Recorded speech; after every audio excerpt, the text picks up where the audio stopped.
I'm delighted to introduce our panelists. Climate change is personal. We have brought together community leaders from around the world to talk about how climate is affecting their health and the health of their families, friends, and communities. Joining me are Shweta Narayan, thank you. And she is a global climate campaigner with the group Healthcare Without Harm and lives in southern India and came all the way from southern India to be with us today. Thank you. Thank you. And Carolina Reyes from Springfield, Massachusetts, as a community health worker there, coming in all the way from Springfield to be with us. Thank you so much, Carolina. Thank you. And finally, we are so glad that Passy, Amayo, Ogolla is here today to be able to be with us. She is a program manager with the Society of International Development who lives in Western Kenya. Thank you. Thanks. So the first question that I'd like to ask is, it's probably on everyone's mind as well, how is climate change affecting your health in your community? So I'll ask that to you first. And Shweta, if you don't mind going and answering Thank you. that. Absolutely, there's no doubt that our health and our community's health is getting affected. Personally, for me, I live in a small village in the Western Ghats of southern India. It's a hill community. And in the last 5 years, we've seen during the pandemic and even now that there's been a great change in the pattern of diseases that is being reported both at the veterinarian center in the village and at the public health center in the village. And that just goes on to tell that the changes in temperatures, the changes in, we've seen changes in temperatures, we've seen changes in the quantity of rainfall and the periods of rain. And earlier I used to live in a city and this didn't matter to us, but now living in a village and trying to grow vegetables and grow food and trying to be more connected to the land, every change in the pattern or every deviation from the pattern affects us in a much more deeper way than ever. Change in quality of food, the diseases, the period of infectious, and this is what when we were talking to the veterinarian locally, the periods of infectious diseases have increased, and to the point that the annual allocation of medicine in the hospitals is not enough. They run out of medicines in 6 months instead of like the whole year's quota. So we're seeing a great change in kind of diseases, in kinds of the way people are adapting locally. I also want to tell, in my work, I work with fence line communities, primarily living around coal mines and power plants and chemical industries. And the impact of industrial activity, mining, and climate change is sort of pushing marginalized communities further in the margins. And more than just the environmental contamination, the poor air quality and water, it's also the erosion of cultural identity. People relate to their rivers, to the forest, to the land. And unfortunately, all of that is getting destroyed to the point that communities, the social fabric of communities are torn apart. So it's not just the disease and the changing patterns, but it's the impact on, as a society, as a community, that's hurting us. Thank you so much. Really wise comments, and we appreciate that from your culture as well. Carolina, how does climate change Hello, affect everybody. your Thank community? you for the opportunity to be here today. I want to say that I live in Springfield, and I work for a behavioral health network. And the impact that we've seen in our community is we have people that have migrated for other countries and towns due to the weather, hurricanes. We also have been impacted by a tornado, and we lost people's life. And we also been impacted by asthma, allergies, changes in people's way of living. We also have people that have migrated from other towns and other nearby towns, and also from farms, people that work in the farms, work in the land, and then the climate has affected the harvest, and they had to go to the city to get jobs because they don't have any more jobs.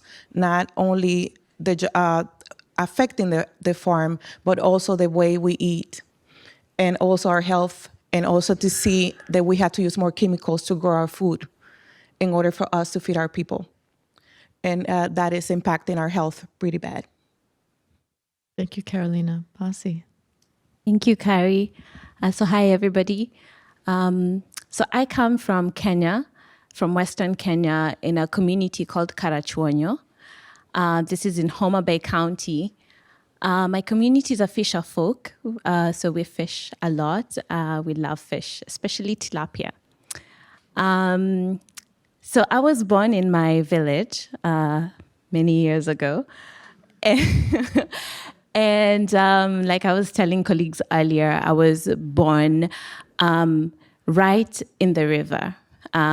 No hospitals when I was born in my community. So literally my mom went into labor when she was fetching water from the lake, and that's where it happened.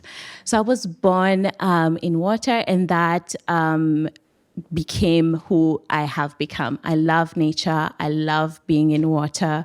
I love the environment. I love animals. So everything about me is linked to nature.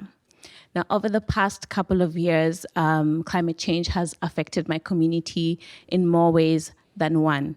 So first of all, forest cover has completely diminished because of the need to cook using biomass in the form of charcoal and wood, and that is the only thing that has been available to the community. The tree cover has completely diminished. What that has done is now in the present day, we have long periods where there's no rainfall, and without rainfall, we have drought. Now, when you have a drought, that just means that there's food insecurity. And so in the present day, we have seen people going without food. Malnutrition has become a big issue now, and also people dying out of hunger. And those who keep their animals have also seen their animals die.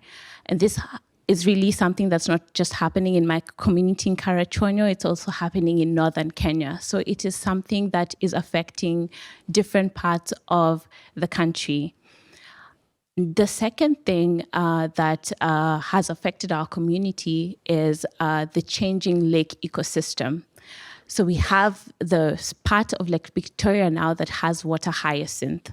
What this has done, it is limited the ability of people to access fresh water from the lake, one, and also the fish has greatly diminished due to this disease that has impacted a big water source that communities have been focusing and using for their livelihoods. And so you have a double disaster where people are not able to farm and grow their food anymore, and they're also not able to fish and get clean water and fish from the lake. And so that has greatly impacted their nutrition and health. And then the final thing that is very dominant now in the heat is lack of access to clean water. The water that's affected by hyacinth is contaminated. For communities that live far away from the lake, they absolutely have no water because of lack of rainfall. And what I have greatly seen affecting my community now is for women and young girls, sexual and reproductive health and rights has become an issue because lack of access to clean water means that you're not able to be hygienically clean in the midst of this all. And then I want to close the intervention by saying that we also do not have clinics in the area. So what happens is when people fall sick, they do not have access to healthcare. The closest healthcare facility is millions of miles away, with the roads that have been washed away over time by flooding. When the rain comes, it comes heavy and it washes away the soil. And so we have a road also that has experienced soil erosion, and you cannot pass through it. So the challenges are dire, not just health, but affecting the entire livelihood of the community. Thanks. Thank you so much. And that's a really good message to be able to resonate our title, which is Climate, Health, and Equity, and Health Access as well. I was wondering now if we could go around the panel, and starting with you first, Passy. All of you are working in your communities to try to protect them, protect their health and their livelihood. And I was wondering if now we can move on to some of the things that you and your teams and groups are doing to decrease and limit the effects of climate change in your communities. Thank you. Thank you, Kari. I love the topic for today's panel because it's climate change is personal. So I'll start from there. What am I doing at a personal level to help my community deal with this plight? So the first thing I'm doing is I have been planting a fruit forest in my community for the past 6 years. So I have studied the land.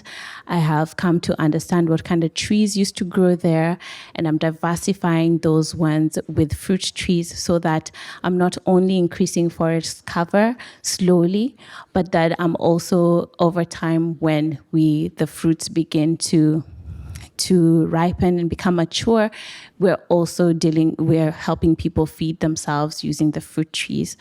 I'm happy to report that when I was last in my village 2 weeks ago, I harvested a lot of bananas, sugar cane, and was able to share with the community free of charge. So I don't sell my produce, I just share with the community who need it. So that's what I'm doing at a personal level.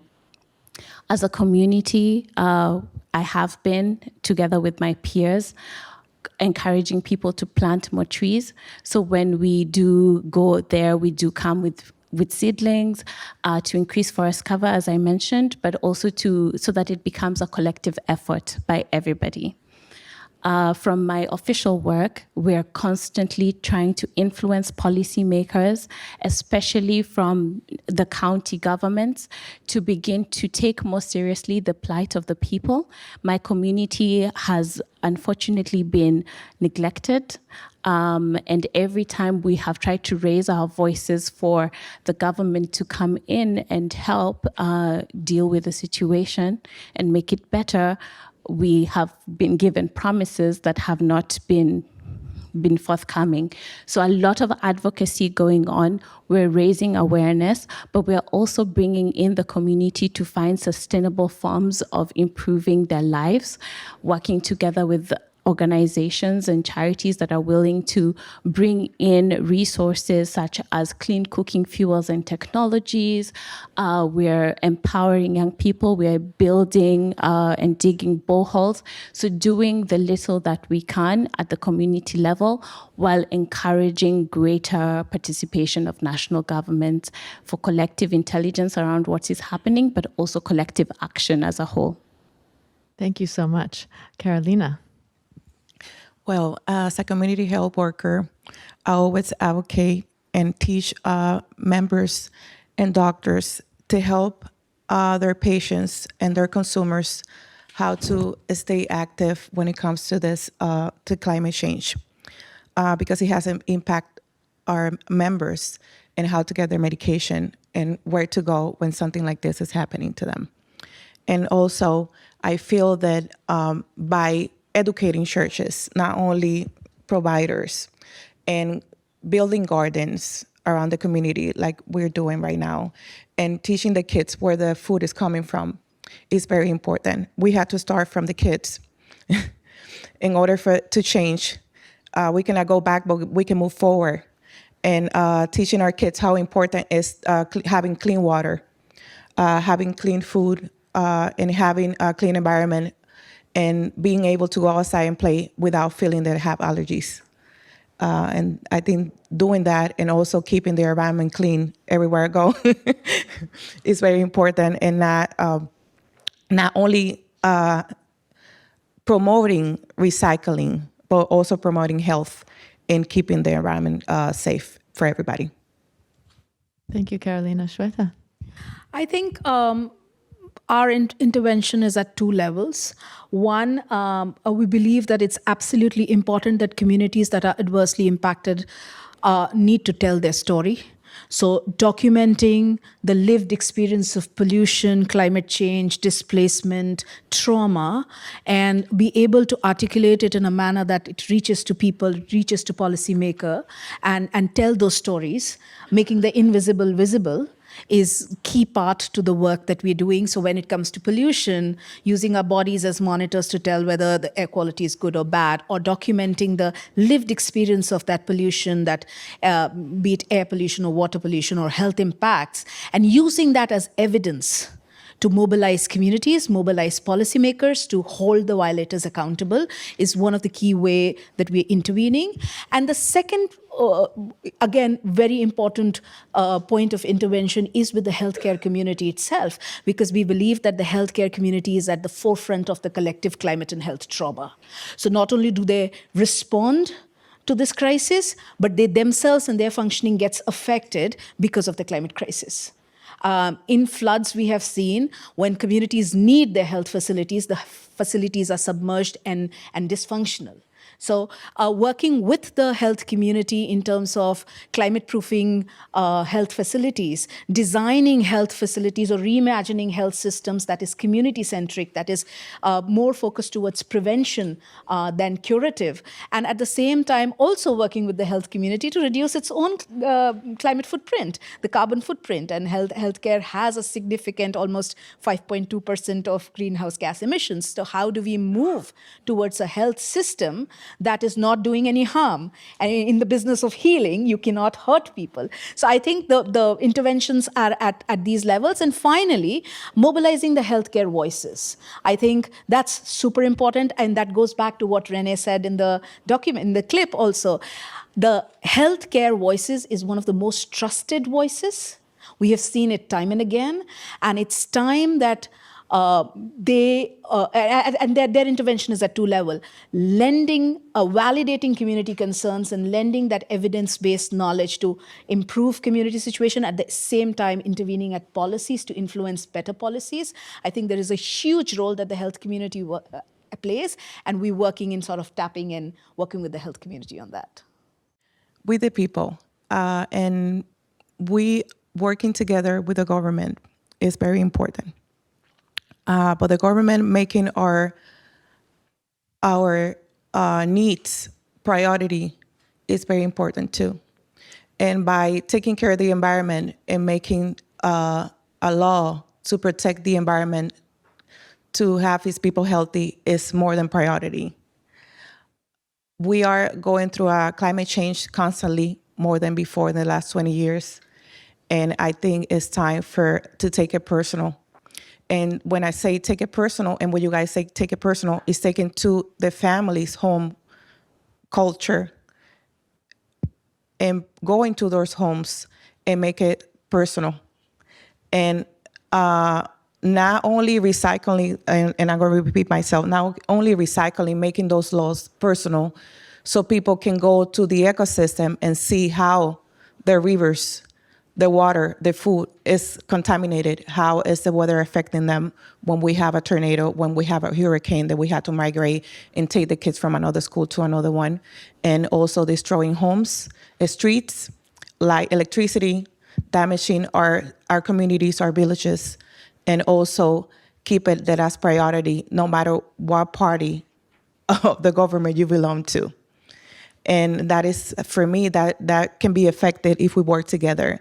Make it personal, advertise, showing people, educate providers, educate teachers, educate parents, educate community outreach worker like me, so we can educate our members. Make it priority, make it a law, the education.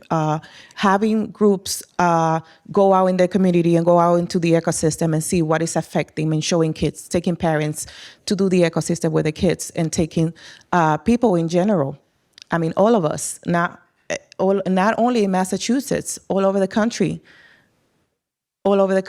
and make an example in how can be this done. How can we in 2023 and we're still using gasoline? We have electric cars. We have many ways to keep this planet safe. Why are we still using hairspray? Why are we still using harmful nail polish or plastic bottles? It's more than recycling. It's a compromise. We had to compromise ourselves with ourselves and take it personal, and make the government take it personal too. Thank you. Thank you, Carolina.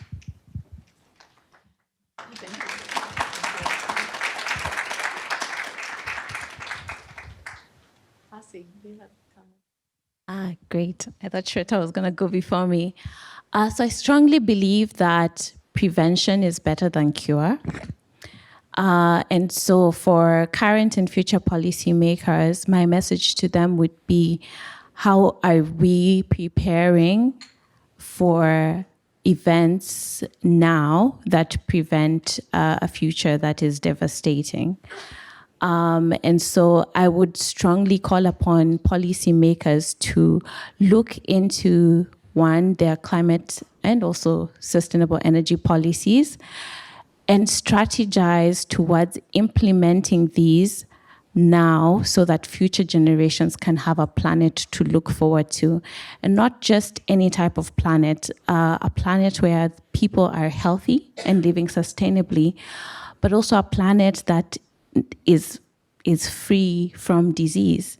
And when I say a planet that is free from disease, I mean, how are we thinking about our ecosystem, our biodiversity, our animals, our wildlife, our oceans? Because we as human beings exist and are healthy because the other parts of nature are living and are thriving as well.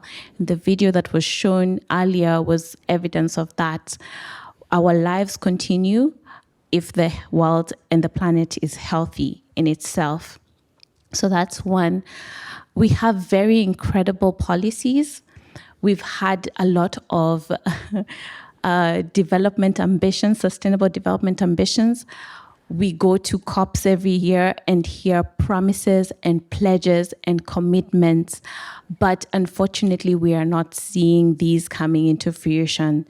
So I think it's about time that policymakers, but not just policymakers, everyone, because it's our responsibility at the end of the day, collective responsibility, took action towards ensuring that our planet is healthy and that our people, our unborn, the nature, the animals are also healthy and protected. So this would be my message.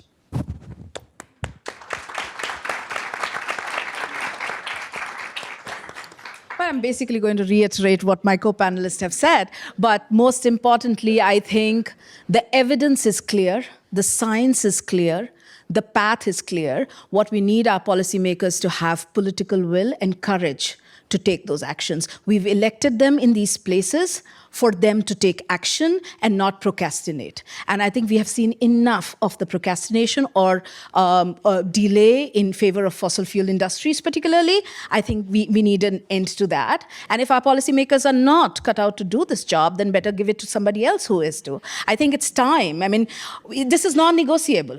I don't think that we can, wait any longer on this. And for individuals, I think we all have a role to play, as Passy said. And I think the most important role as individuals we can do is hold our governments and our policymakers accountable. It's time that we do that. Climate action requires bold action, courageous decisions, and it's time that we see that more than just pledges and promises.